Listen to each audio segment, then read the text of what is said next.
Bonjour camarades, j'ai eu peur pour le micro. Je vous apporte le salut fraternel des syndicats départementaux de l'action sociale de l'Aube, de la Dordogne, du Maine-et-Loire et de la Vendée. J'ai le mandat de leur part de voter pour le rapport d'activité de trésorerie. Les salariés du secteur social et médico-social sont en colère.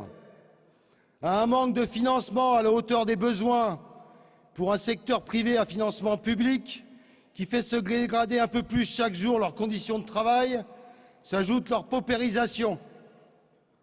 Ainsi, on trouve en dessous du SMIC pas moins de 12 indices dans la convention collective 65. Un indice, mais qui représente 80% des salariés dans les régies de quartier. 8 emplois repères dans la convention collective à l'ISFA. 11 métiers dans famille rurale. 15 échelons dans les accords chez HRS. 6 coefficients dans 67 métiers dans la convention collective 51. 50% des salariés pendant 4 ans dans l'aide à domicile. Et 9 grilles dans la convention collective 66 CHRS 79. Une bien trop longue liste, camarades. C'est inacceptable. À cela s'ajoute l'absence de bénéfice des 183 € pour tous et au nom des 183 € pour certains, la volonté de casser nos conventions collectives historiques, à savoir la 51 et la 66. Le gouvernement a tout fait au nom de la mission Laforcade, pourtant accord minoritaire, pour imposer l'ouverture d'une négociation portant sur une convention collective unique. Le deal, si je peux m'exprimer ainsi, que la CFDT et la CGT et SUL ont accepté pour obtenir au final seulement les 183 € pour certains, quand les budgets le permettent, c'est d'accepter cette contrepartie, à savoir négocier une telle convention collective et casser l'existant. Et sous prétexte de cette contrepartie, les salariés qui sont exclus des 183 € devraient attendre la mise en place de nouvelles grilles de classification dans la future et encore hypothétique convention collective unique pour espérer d'éventuelles augmentations de salaire. Camarades, ces salariés sont les moins bien payés de nos secteurs conventionnels. Alors que l'inflation atteint des records, après 40 ans de blocage de nos salaires et 2 ans après le Ségur de la santé, ce sont ainsi un tiers des salariés qui sont volontairement exclus de ces justes mais bien insuffisantes revalorisations salariales.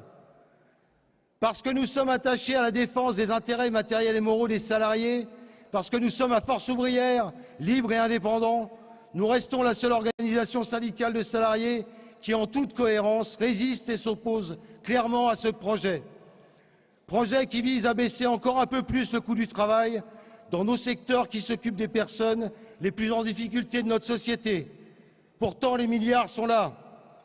C'est pourquoi, malgré un paritarisme bafoué, puisque maintenant c'est le gouvernement qui favorise et pousse à la cogestion, et au regard de la juste colère des salariés qui n'en peuvent plus de leurs conditions de travail et de la misère salariale, avec nos camarades de la santé privée, nous appelons à la grève et à une mobilisation à Matignon le jeudi 9 juin 2022 à 14 h. Merci d'ores et déjà à nos camarades retraités qui soutiennent cette journée. Nous porterons à la Première ministre nos justes revendications, et nous n'avons toujours pas confirmation que nous serons reçus. Nous exigerons l'ouverture des négociations dans nos différents champs conventionnels, du sanitaire, du social et médico-social, de la protection de l'enfance, de l'insertion, de la petite enfance et de l'aide à domicile. Pour l'obtention des 183 € pour tous, des augmentations immédiates de salaire au minimum à la hauteur du coût de la vie, le rattrapage des 40 ans de blocage des salaires. Mais aussi nous demanderons un plan d'urgence avec les embauches immédiates et les financements nécessaires pour former ces milliers de salariés qui manquent aujourd'hui. Nous nous battons et revendiquons pour que continue d'exister dans notre pays un secteur social et médico-social non lucratif et pour que les salariés puissent continuer d'exercer un travail de qualité. Dans ce contexte que je viens rapidement de brosser et qui ressemble à s'y méprendre à celui de l'hôpital public et à bien d'autres, comme beaucoup d'entre vous l'ont déjà expliqué à cette tribune, les salariés ont besoin d'une confédération forte et unie qui portera partout les revendications que nous déciderons ensemble lors de ce congrès, notre 25e congrès.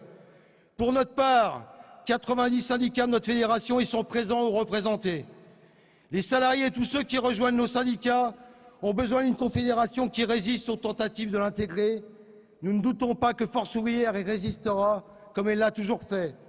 Nous avons besoin d'une équipe confédérale, d'une commission exécutive, d'une commission de contrôle et celle des conflits, et d'un bureau confédéral qui se rassemble et rassemble pour l'émancipation des travailleurs. Nous ne doutons pas que ce sera la conclusion de notre congrès. Merci à Yves, Serge, Nathalie, Marjorie, Roxane. Vive l'Union départementale de Seine-Maritime qui nous accueille et toute l'équipe. Vive la Confédération générale du travail, Force ouvrière. Merci camarades. Merci mon camarade. Notre camarade Michel Leroc.